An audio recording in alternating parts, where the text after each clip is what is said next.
합독하시겠습니다.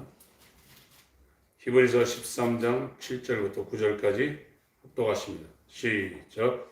하나님의 말씀을 너희에게 이르고 너희를 인도하던 자들을 생각하며 저희 행실의 종말을 주의하여 보고 저희 믿음을 본받으라. 예수 그리스도는 어제나 오늘이나 영원토록 동일하시니라. 여러 가지 다른 교훈에 끌리지 말라. 마음은 은혜로서 굳게함이 아름답고 식물로서 할 것이 아니니 식물로 말미암아 행한 자는 유익을 얻지 못하였느니라. 아멘. 히브리서는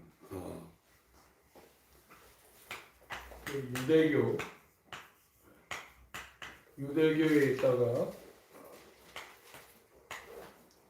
그리스도교,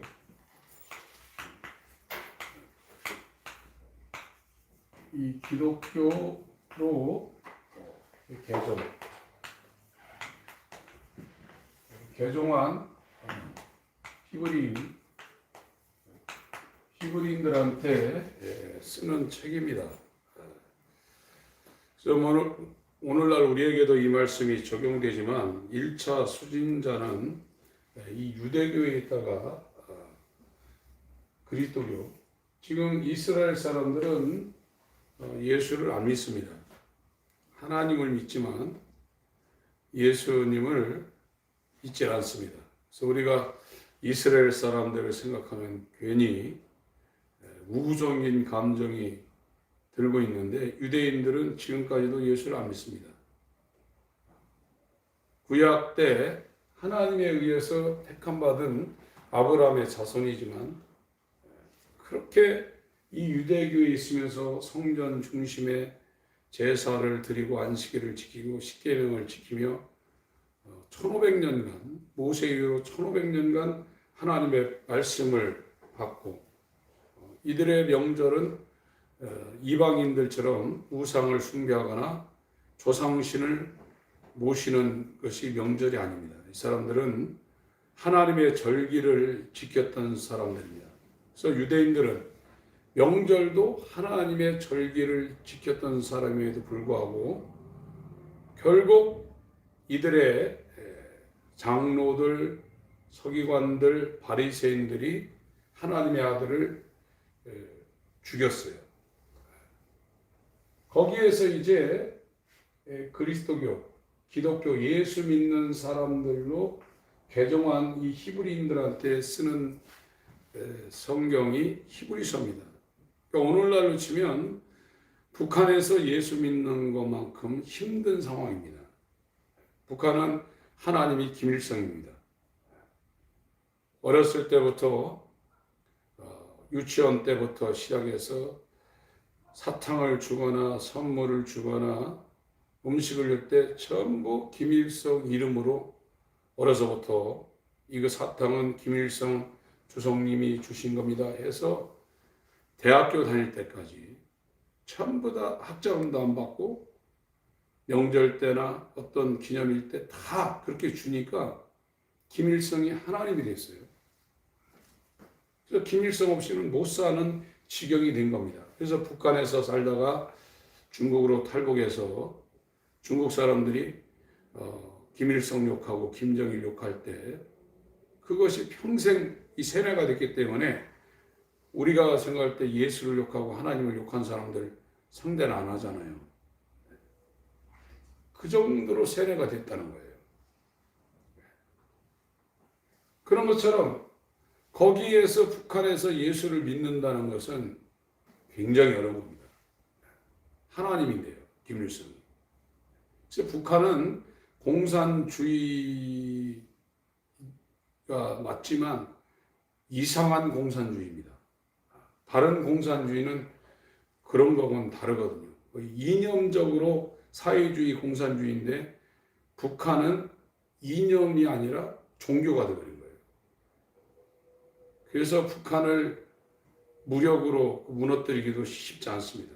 아프가니스탄이 이슬람 사회였기 때문에 미국이 거기에 들어갔다가 나중에는 철수했거든요. 북한은 하나님이 변화시키지 않으면 전혀 불가능한 나라입니다. 그래서 북한에서 예수를 믿을 때 죽이거든요. 발각되면 북한의 그 순교자들을 처형을 할 때 어떤 때는 그 평양에서 개성으로 이 고속도로 뚫다가 이 땅굴을 파다 보니까 굴을 파다 보니까 이게 밑에가 뚫어져 가지고 산속에 있는 동굴을 발견했는데 거기에서 목사님하고 이 북한 사람들이 모여서 예배하다 걸렸어요. 실제로 그래가지고 그 사람들 다 잡아서 인민재판해가지고 예수를 부인하게 만들려고 하니까 절대 부인하지 않죠. 어느 정도로 이 사람들을 정말 그렇게 위협을 주고 죽였냐면 고속도로 이 길 닦는 브루도저 갖다 놓고 차례대로 사람을 눕혀놓고 묶어놓고 브루도저로 밀고 들어오는 거예요. 발부터. 그러면서도 어머니한테 어머니 예수 믿게 해주셔서 감사합니다. 아들아 조금 있다 천국에서 만나자. 이러고 다 죽는 거예요. 그러니까 지금 여기에 히브리 이 성경을 받는 이 유대교에서 개종해서 그리스도교로 넘어온 사람들도 만만치 않은 겁니다. 살 수가 없는 겁니다. 제가 주일날에도 말씀드렸죠. 신사참배할 때 한국의 약 95% 이상의 목사님들이 전부 다 신사참배를 했다고 했습니다. 히틀러가 세계대전을 일으켰을 때 독일에 가면은 이 성당이 어마어마합니다.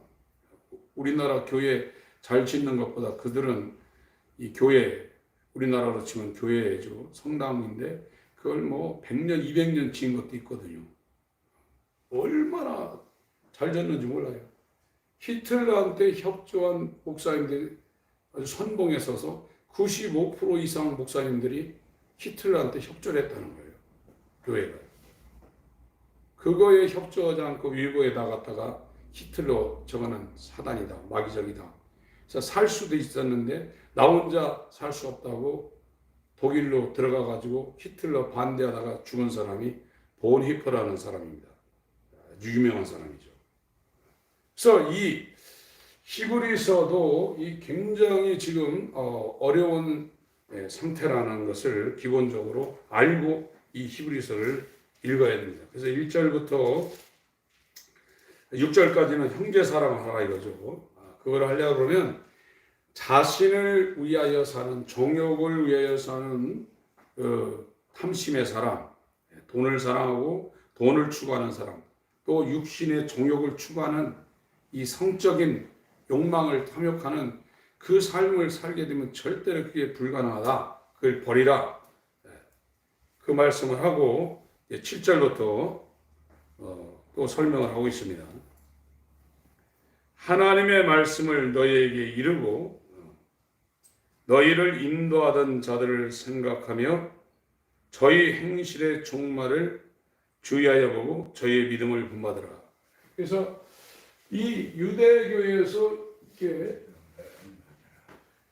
이 그리스도교, 기독교로 개정할 때 여기에서 이 하나님의 말씀,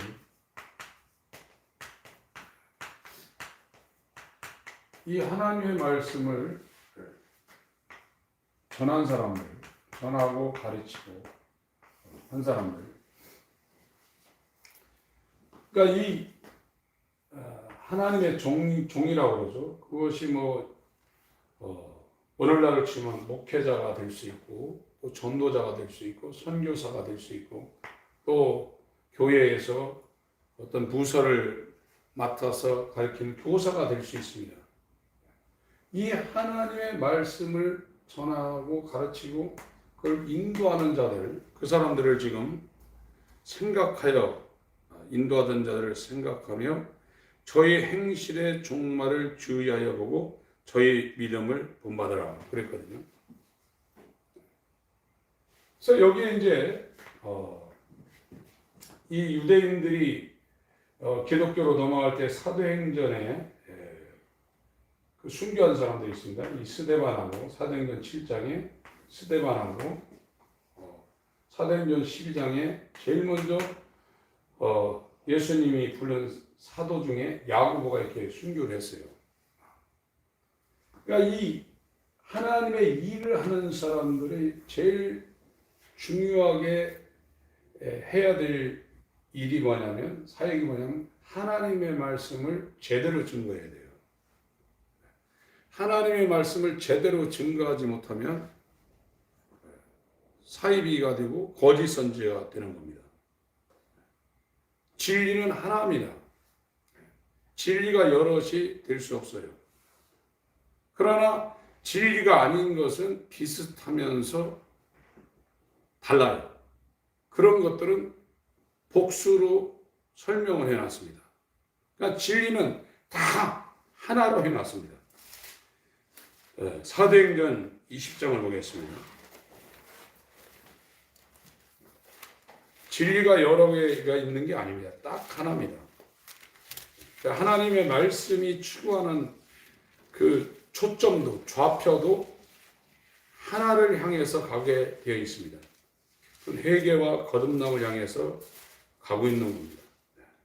사도행전 20장 21절, 사도행전 20장 21절입니다. 시작. 유대인과 헬라인들에게 하나님께 대한 회개와 우리 주 예수 그리스도에 대한 믿음을 증거하는 것이다. 사도 바울이 1차, 2차, 3차 그 터키 지역과 그리스 지역의 전도 여행을 마치고 이제 예루살렘에 올라가서 이 결박을 당한 후에 로마로 압송되기 직전에 자기의 그 선교지 가운데 가장 그 많은 시간을 머물렀던 에베소 지역, 이 에베소 지역에서는 약 2년간 사역을 했거든요. 두란노 서원이라는 곳이 사도행전에 나오는데 두란노 서원에서 강론을 굉장히 오래 했습니다. 큰 도시였고요. 그래서 자기가 로마로 압송되면은 다시 이제 못 볼 것 같아서 거기에 중요한 이 사역자들을 밀레도라는 항구로 오게 해서 지금 그들과 마지막 작별 인사를 하고 있는데, 자기가 그 선교 사역을 하면서 전했던 그 하나님의 말씀의 핵심이 뭐냐? 유대인이나 이 하나님의 선민이나 헬라인은 유대인 바깥에 있는 모든 사람들을 말하는데, 여기서는 이제 그리스 사람 말하거든요. 그리스를 헬라라고 합니다. 그러니까 유대인들한테 복음을 전한 거나 유대인 바깥에 있는 이방 사람한테 복음을 전했는데, 이 복음의 핵심이 하나님께 대한 회개, 이 회개와 예수에 대한 이 믿음, 이거를 두 개를 전했다는 겁니다. 그래서 이 하나님의 말씀을 전하는 사람은 이 두 개를 빼고 전하는 것은 거짓 선지자가 되는 거예요. 이 바울이 자기 평생에 유대인과 이방인들에게 복음을 증거했는데, 이 하나님의 말씀의 핵심이 하나님께 대한 회개와 예수에 대한 믿음을 증거했다는 겁니다. 그러니까 예수의 믿음을 받으려면 하나님께로 돌아가지 않으면 이 구원받는 예수 그리스도의 믿음의 창시자요 종결자이신 예수님과 연합되어서 예수의 믿음을 가질 수가 없다는 거예요. 믿음은 믿음인데 예수의 믿음이 아니라 자기 믿음이라. 자기가 자기를 구원할 수 없는 겁니다. 우리가 아무 공로 없이 믿음으로 구원받았다고 할 때 내 믿음으로 구원받는 게 아닙니다. 성경에서 말하는 믿음이라는 것은 복음에 하나님의 의가 나타나는데, 이것이 믿음에서 믿음으로 견인을 한다고 그랬어요. 그래서 예수의 믿음이 우리 가운데 올 때 그 믿음으로 우리가 구원받는 겁니다. 그런데 이 믿음은 하나님이 단번에 주신다고 했어요. 이 믿음이 있는 사람은 이제 자기가 주인이 아니라는 걸 압니다. 여기에 이 유대교에서 나온 그리스도인들에게 아주 강하고 담대하고 하나님을 의지하라 하는 이런 말씀을 이 사도가 지금 하고 있는데, 그 이유는 너희들에게 하나님이 함께 있다는 것을 강조를 하고 있어요. 그 전에 그 6절에 보세요. 히브리서 13장입니다. 그게 반석입니다. 흔들리지 않는,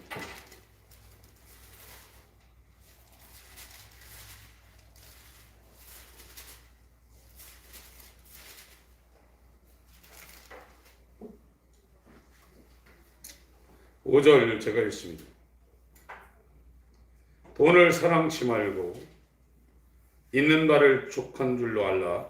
그가 친히 말씀하시기를 내가 과연 너희를 버리지 아니하고 과연 너희를 떠나지 아니하리라 하셨느니라. 그러니까 이 공산주의에서 예수를 믿을 때 굉장한 그 두려움과 위축과, 저도 중국 같은 데 가서 선교할 때 월요일날 그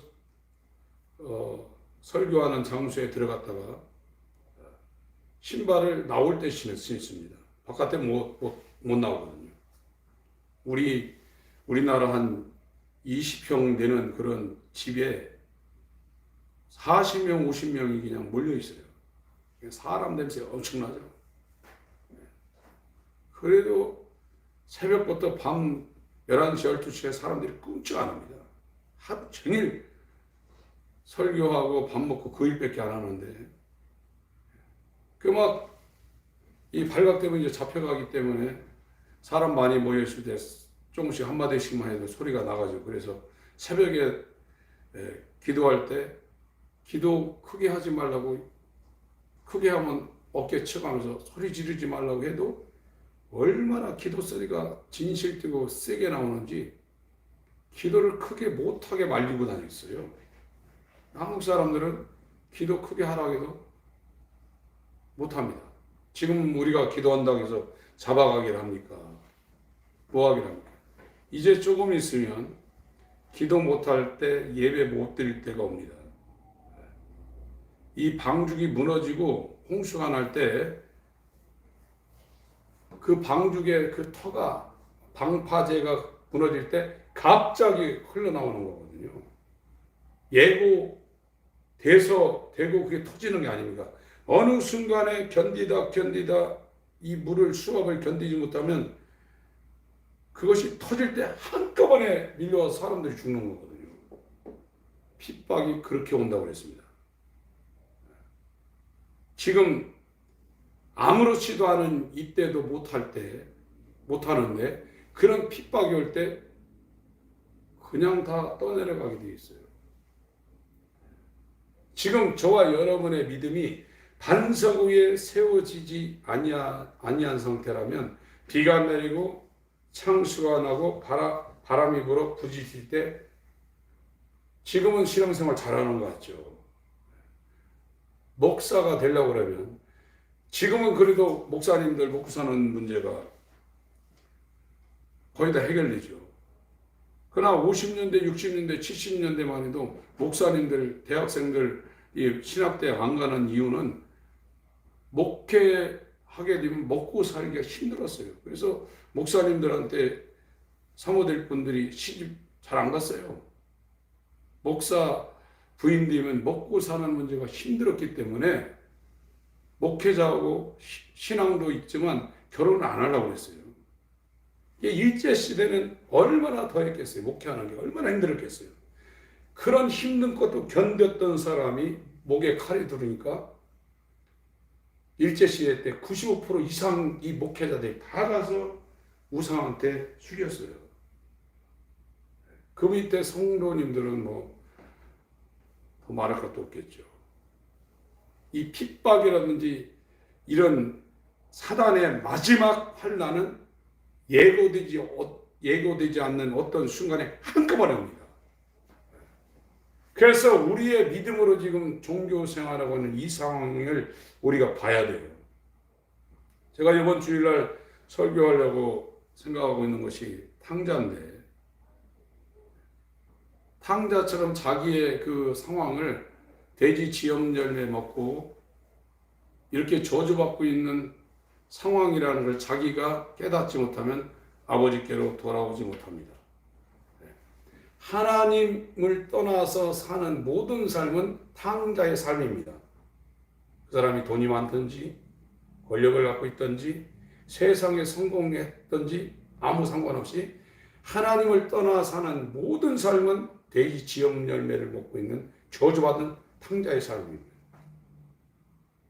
돈 많은 사람, 건강한 사람은 죽기 전까지 자기의 상황을 깨닫지 못할 가능성이 농후합니다. 병 걸리고 가난하고 어려운 사람은 하나님 앞에 자기 신세를 고쳐달라고 나가서 기도할 때 어느 순간에 그 상황을 깨달을 수 있기 때문에 복이 있을 수가 있는 거예요. 즉 복음이라는 것은 저걸 얘기하고 있는 거예요. 히브리서 13장 5절이죠. 하나님이 떠나지 않는다는, 버리지 않고 떠나지 않는다는 거예요. 그러므로 6절, 우리가 담대히 가로되 주는 나를 돕는 자시니 내가 무서워 아니하겠노라. 사람이 내게 어찌하리요. 절대 무서워하지 않는다는 거예요. 예수의 믿음을 가진 사람은 두려워하거나 놀라거나 겁내지 않고 사람을 두려워하지 않는다는 거예요.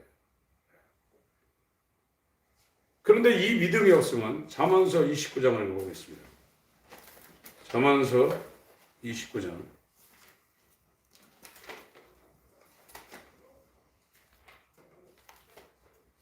25절.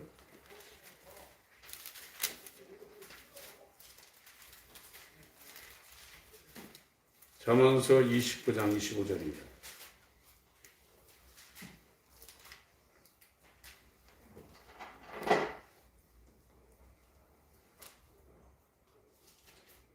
같이 읽습니다.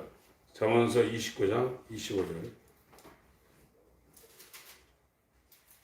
시작. 사람을 두려워하면 올무에 걸리게 되거니와 여호와를 의지하는 자는 안전하리라. 왜 사람을 두려워하냐? 환난이 올 때, 전쟁이 올 때, 또 핍박이 올 때 왜 두려워하냐? 하나님을 지금 의지를 못하고 있는 거예요. 왜 의지를 못하느냐? 자기 안에 하나님이 없는 거예요. 반석 위에 지금 세워진 게 아닙니다. 반석 위에 세워진 것이 교회인데 이 반석 위에 내 교회를 세우리라. 예수님이 반석 위에 예수님의 교회를 세운다고 했거든요. 그 반석은 누구냐? 예수라고 했습니다. 에베소서 2장에는 사도들과 선지자들의 터가 교회가 세워지는 반석이라고 했어요. 말씀이죠. 말씀으로 우리가 거듭난다는 거예요. 말씀이 머릿속에 들어오는 것이 아니라 말씀이 우리의 마음을 밭을 삼으시고 우리 마음 가운데 말씀이 심겨진다는 거예요. 그래서 말씀으로 사는 것이라고 마태복음 4장의 신앙생활을 그렇게 정리하고 있습니다. 말씀을 따라 사는 거예요. 그래서 이 말씀이 꿀송이보다 더 달다고 시편 119편의 103절 말씀하고 계시고요. 복 있는 사람을 시편 1편에서 정의를 하고 있는데 복 있는 사람은 악인의 꾀를 쫓지 않고, 악인이 누구냐? 세상을 추구하며 사는 사람, 세상 출세와 성공과 부자를 추구하며 사는 사람이 전부 다 악인입니다. 자기를 위해 사는 사람이 다 악인입니다. 하나님을 믿어도 자기를 위해 믿는 사람을 의인이라고 한 적이 없습니다. 악인입니다. 악인의 꾀를 쫓지 않고 죄인의 길에 서지 않고 오만한 자의 자리에 앉지 않고. 그러니까 사람들과 이렇게 대화를 하다가 자기 잘났다는 말을 하는 무의식 중에 하는 거거든요. 그게 다 표시나요. 근데 회개하는 사람은 그 얘기를 잘 못해요. 자기 잘났다는 얘기를 못합니다. 여러분, 할머니 할아버지들 만나면 뭐합니까? 우리 손자 손주 우리 아들 딸들 다 잘됐어. 대화할 때 그 얘기가 제일 먼저 나가요. 누구한테 대화하면 우리 집 자식들은 이런 좋은 대학 나왔고 좋은 직장 다녔고 돈 잘 벌고, 그런데 그게 전에는 아무렇게 안 느꼈는데 회개를 하고 났더니 아직 신앙이 뭔지를 하나도 모르시는 분이구나. 그게 딱 드러납니다. 자기가 자기 입으로 자기가 누군지를 말한다고 그러잖아요. 네 말하는 거 보니까 너도 예수당이다. 베드로한테 그랬거든요. 갈릴리 사람이다. 그랬거든요. 오만한 자리에 앉지 않고 오직 하나님의 말씀을 즐거워해야 한다고 했어요. 거듭나지 아니한 사람들은 세상이 즐거운 거예요. 운동 좋아하는 사람은 운동이 즐겁고, 노래 좋아하는 사람은 노래가 즐겁고, 맛있는 거 먹으러 여행 가는 사람은 그게 즐겁고. 그러나 회개를 통해서 하나님을 만나려고 하는 사람은 하나님의 말씀을 즐거워하여 그 말씀을 쥐하로 묵상하는 자로다. 저는 시냇가에 심겨졌다는 거예요. 시냇가에 심겨져서 아무리 가물어도 이 나무는 물을 계속 공급받아서 때를 따라 열매를 맺는다는 거예요. 잎사귀가 마르지 않는다는 겁니다. 지금 이 신앙이라는 것은 나 혼자 이 광야에 혼자 살아가던, 고아와 가부처럼 살아가던 우리가 그 삶을 청산하고 예수 안에 뿌리를 박아서 거기에다가 세움을 입고 예수 안에서 단단히 세워진 상황입니다. 그러니까 비가 내리고 창수가 나고 바람이 불어 부딪혀도 꿈쩍하지 않는 거예요. 영혼의 탓이라고 그랬습니다. 영혼의 탓. 배가 바다에 서 있을 때 탓을 내리잖아요. 그래서 아무리 바람이 불고 파도가 쳐도 단단한 곳에 탓을 내린 배는 뒤집어지지 않습니다. 예수 그리스도가 저와 여러분의 탓이라 이거예요. 그 위에 세워진 게 교회가 이겁니다. 그런 사람은 내가 너를 떠나지 않고 너를 버리지 않는다는 거예요. 그러나 교회를 다녀도 예수 위에 세워지지 아니한 사람은 조그만 병이 들고 돈이 없고 문제가 생기면 걱정하게 돼 있어요. 너희를 인도하는 자들, 이 사람들이 하나님 말씀을 전하는 사람들인데, 이 사람들이 전하는 것은 하나님께 대한 회개와 예수 그리스도의 믿음을 하나님께로부터 은혜로 받는 그 길로 이걸 사역을 해야 된다는 거예요. 그런데 이런 말씀을 제대로 전하지 않는 사람들은 거짓 선지자입니다. 예수 믿고 복 받고 있어야 살린다. 그럼 그게 부가로 될 수 있어요. 그러나 그건 세상 지나면 너희는 안개라고 그랬어요. 먹고 입고 마실 것이 있은즉 족한 줄 알아. 육체에 관한 삶은 최소화시키라는 거거든요. 근데 이 제대로 된 하나님 말씀을 증거하는 사람들의 그들의 행실의 결말을 보라 이거예요. 그들이 고난 당하고 어려움 당하고 할지라도 이 고난과 어려움과 환난 가운데 하나님이 그들을 어떻게 인도해서 끌고 가는지를 보라 이거예요. 그리고 그들의 결말도 어떻게 되는지를, 이런 과정, 이런 고난의 상황의 결말, 환난의 상황의 결말도 그거 계속되는 것이 아니라 하나님이 기가 막힐 웅덩이에서 그들을 꺼내는 걸 보라 이거예요. 요셉이라는 사람은 형제들한테 팔려가지고 다른 나라, 지금도 다른 나라 가서 살려면 힘듭니다. 요셉이 살았을 때는 몇천 년 전입니다. 다른 나라에 가서 그것도 종으로 팔려갔습니다. 얼마나 그 사람이 절망했겠어요. 더군다나 충성되이 가정총무로 일을 했는데 보디발 부인이 유혹을 했는데 그것도 이겨냈는데 이게 설상가상이 되어버렸죠. 옥으로 들어갔습니다.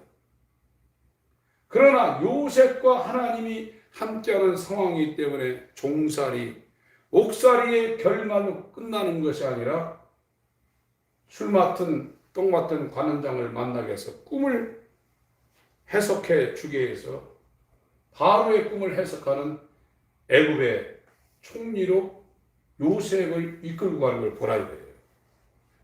하나님의 뜻대로 하나님의 말씀을 증거하며 그 말씀대로 사는 사람들의 그 모든 삶의 결말은 망하지 않습니다. 옥에 갇혀 있을지라도 그 옥살이의 결말은 하나님의 영광으로 놀랍게 하나님께서 인도하시는 겁니다. 그걸 보라 이거예요. 그걸 보고 그들을 본받으라, 지금 그렇게 말하고 있는 겁니다. 잠언 29장을 읽었죠? 네. 히브리서 13장으로 또 가겠습니다.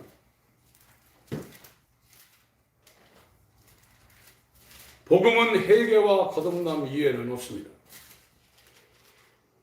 저거를 추구하게 되면 나머지는 전부 다 저기에 연관되어서 다 따라오게 되어 있어요. 저것을 하지 아니하면 아무것도 이루어지지 않습니다. 진리는 하나입니다. 진리가 여럿이 있는 것이 아닙니다. 성령도 하나요, 침례도 하나요, 다 하나라고 그랬어요. 그러나 이 사이비, 거짓 선지자, 이들이 하는 건 진리와 비슷하지만 복수로 되어 있어요. 진리는 단수로 표현되어 있는데 다 이 비진리의 것은 전부 다 복수로 표현되어 있습니다.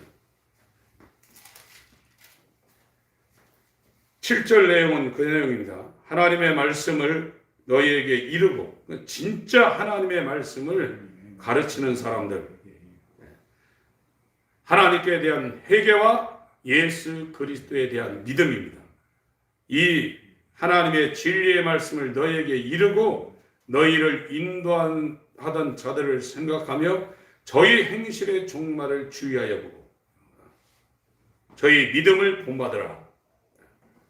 이 유대교에서 기독교로 나온 사람들, 유대교에서 기독교로 나오게 말씀을 가르치고 인도했던 그들의 삶의 행실의 결말을 보라. 하나님이 어떻게 그들을 인도하고 그들의 삶 가운데 개입하고 있는지를 너희들이 보라 이거예요. 그 결말을 보라 이거예요. 그리고 그들을 본받으라 이겁니다. 그러니까 바울이 나를 본받으라 이런 말을 성경에다가 쓰죠.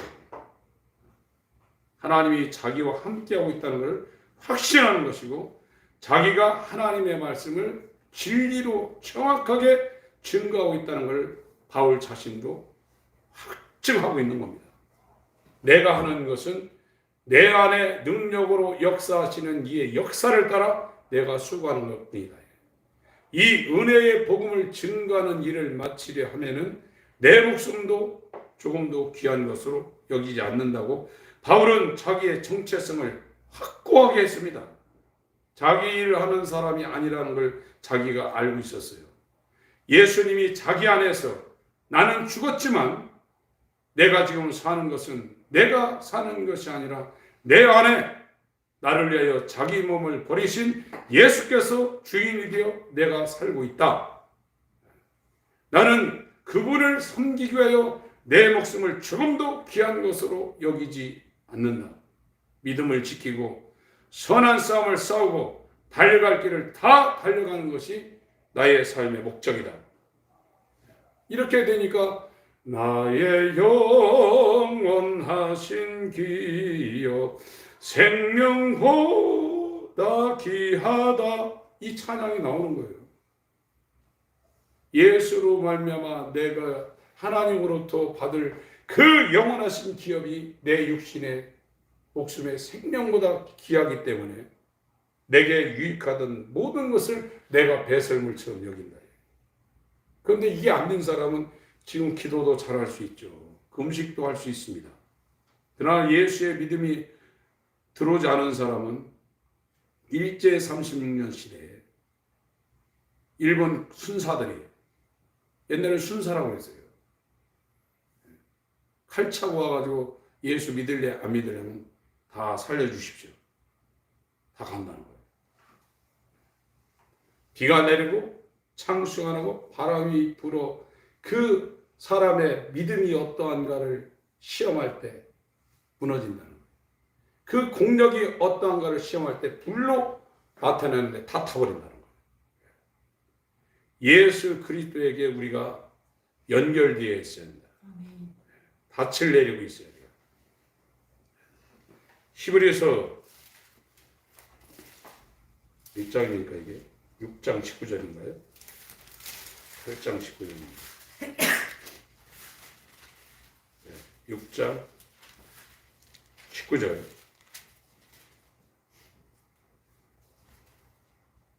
(6장 19절) 읽습니다. 히브리서 6장 19절 시작. 우리가 이 소망이 있는 것은 영혼의 밭 같아서 튼튼하고 견고하여 회장 안에 들어가나니 그리로 앞서가신 예수께서 멜기세덱의 관찰을 쫓아 영원히 대제사장이 되어 우리를 위하여 들어가셨습니다.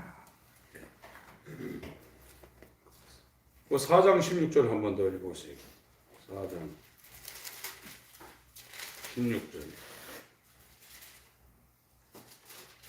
히브리 4장 16절입니다. 시작. 그러므로 우리가 긍휼하심을 받고 때를 따라 돕는 은혜를 얻기 위해 은혜의 보좌 앞에 담대히 나아갈 것입니다. 하나님이 계신 곳이에요.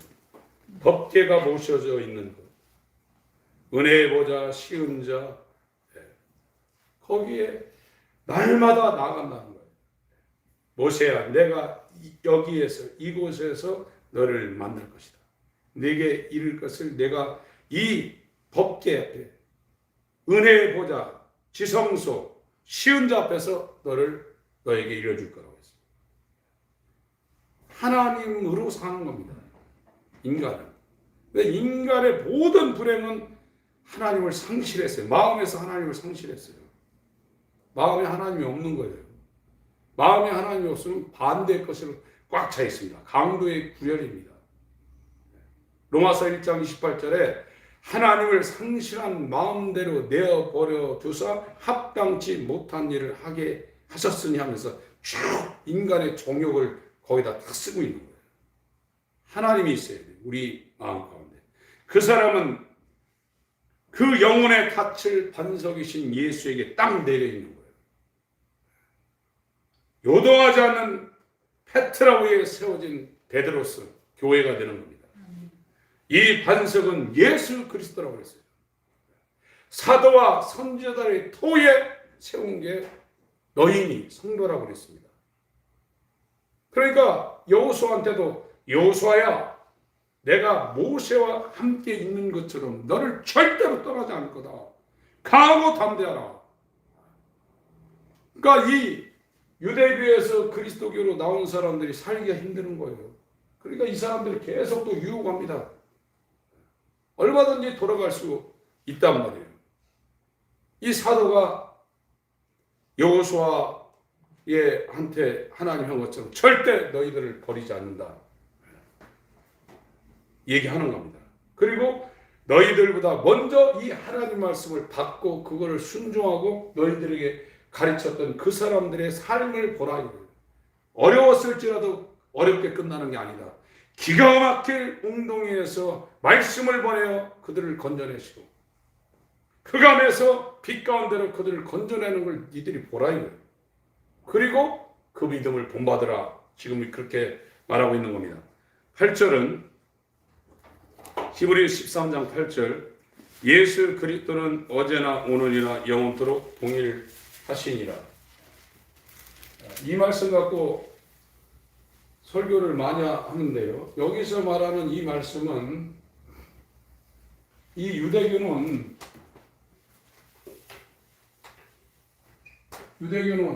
이 유대교에서 이 선지자 이 제사장, 왕, 이거는 선지자가 죽으면 1번 선지자에서 2번 선지자, 엘리야가 죽으면 엘리사, 이게 선지자가 계속 대를 이어야 돼요. 제사장도 아론이 죽으면 아론의 아들 이렇게 다 옮겨야 돼요. 엘리에셀, 엘리 뭐 이렇게 이 제사장이 죽으면 이게 변합니다. 왕도 사울이 죽으니까 다윗이 왕 돼야 되고 다윗이 죽으니까 솔로몬이 이렇게 왕이 돼야 돼요. 지금 그 상황을 설명하고 있어요. 이 유대교에 있는 이 그리스도라는 직분을 받는 새 직분 선지자, 제사장, 왕들은 영원하지 못하다 이거예요. 죽으면 이걸 대를 이어야 된다 이거예요. 그러나 예수 그리스도는 선지자로서 어제나 오늘이나 영원토록, 제사장으로서 어제나 오늘이나 영원토록, 왕으로서 만왕의 왕으로서 어제나 오늘이나 영원토록 동일하게 우리 가운데 역사한다는 거예요. 그것이 정확한 지금 이 히브리서 13장에서 말하고 있는 예수 그리스도는 어제나 오늘이나 영원토록 동일하다는 말씀이 가리키고 있는 본질입니다. 시간이 없어서 그냥 넘어갑니다. 9절 읽습니다. 시작. 여러 가지 다른 교훈에 끌리지 말라. 마음은 은혜로서 굳게함이 아름답고 식물로서 할 것이 아니니 식물로 말미암아 행한 자는 유익을 얻지 못하였느냐. 여러 가지 다른 교훈이죠. 여러 가지 다른 교훈. 이건 비진리를 말하는 거예요. 비진리. 비성경적인 겁니다. 이거는 복수라 이거예요. 진리는 단수라 이거예요. 하나님의 은혜로 우리 가운데 온 이 진리 가운데 마음을 단단하게 알아야 해요. 이 회개를 통해서 거듭난 사람은 점점 이 마음이 굳고 단단하고 아주 강력하게 이게 되게 돼 있어요. 어떤 다른 교훈, 어떤 은사나 능력을 통해서 들어온 어떤 다른 교훈이 그 사람에게 들어와도 이 마음이 단단해지게 돼 있어요. 절대 움직이지 않게 돼 있어요. 더 분명하게 돼 있습니다. 아, 저 사람이 지금 진리를 말하고 있구나, 비진리를 말하고 있구나, 능력을 행하고 이적을 행해도 저 사람은 지금 비진리 가운데서 지금 살고 있구나. 이것이 이 마음 가운데서 계속 움직이지 않게 단단해지고 아주 강력하게 돼 있어요. 지금 9절 얘기는 그럽니다. 다른 교훈에 끌리지 말라 이거예요. 유혹을 따라 구습을 쫓는 옛사람의 그 유혹에 끌리지 말라 이거예요. 그렇게 돼 있는 겁니다. 여기 식물이라는 것은 여기 식물로 표현하는데 이것은 여기 유대교에서는 이 제사장들이 제사를 드립니다. 저게 음식이라는 겁니다. 우리 성경에는 식물이라고 하는데 저게 음식입니다. 음식. 무슨 음식이냐? 고기 제일 많은 게. 양이나 소나 염소를 잡아가지고 유대교에서는 성전에서 이 제사장이 제사를 드리는 거예요. 그렇게 해서 신앙생활을 유지하는 종교적인 그런 것에 끌리지 말라 이거예요. 9절 내용은 그거예요. 다시 한번 읽습니다. 이 식물이 우리가 아침, 점심, 저녁 먹는 그런 걸 얘기하고 있는 것이 아니라 기독교로 전향하기 전에 그 전에 있었던 유대교에서 행했던 소잡고 양잡고 또 곡식가루 갖다가 이 소제를 드리고 하는 그런 의식적인 종교 생활에 끌리지 말라 이겁니다. 그 개념을 갖고 9절에 읽습니다.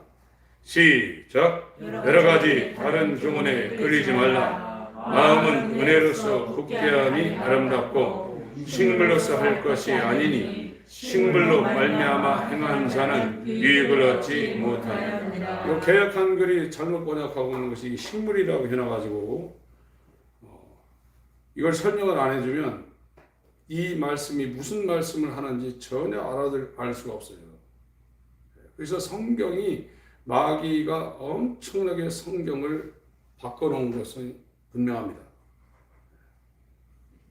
그래서 1611년에 번역된 영국의 왕 킹 제임스 왕이 번역한 그 성경이 그래도 지금까지 번역본 중에는 상당히 좋은 번역본임을 말하고 있고, 그것도 완벽하냐?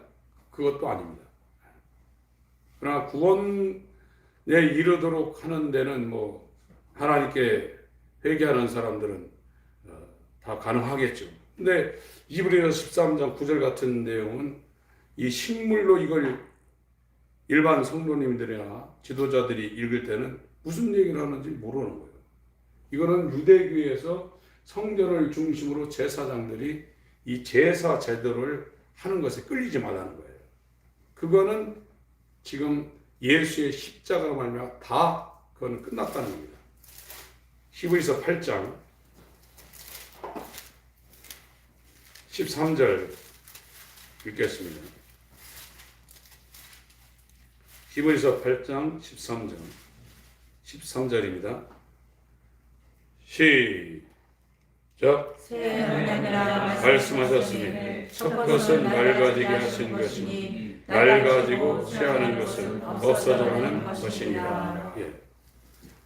이제 성전을 중심으로 소 잡고 양 잡고 염소 잡고 또 이 곡식가루를 빻아가지고 제사 드리는 이 제사 제도는 끝이 났다는 거예요. 그래서 그런 식물을 통해서 음식을 통해서 하나님 앞에 나아가는 다른 교훈들에게 끌리지 말아야 돼요. 진리를 받아들여서 그 은혜로 말미암아 마음을 더 강하게 하라, 단단하게 하라. 은혜의 보좌에 날마다 나아가라, 이렇게 말씀을 하고 있는 겁니다. 그러니까 복음을 듣지 못하면 평생 교회 다니면서 혼자 살게 돼 있어요. 하나님 없이 살게 돼 있습니다. 평상시는 괜찮아요. 어려움이 닥칠 때 자기가 하나님이 없다는 것을 자기가 압니다. 그러나 하나님이 있는 사람은 목숨의 위험이 오더라도 아들아, 조금 있다 천국에 가서 만나자. 예, 어머니, 저에게 주님을 가르쳐 줘서 감사합니다. 그러면서 부르도자가 발가락부터 밀고 들을 때도 끄떡하지 않는 거예요.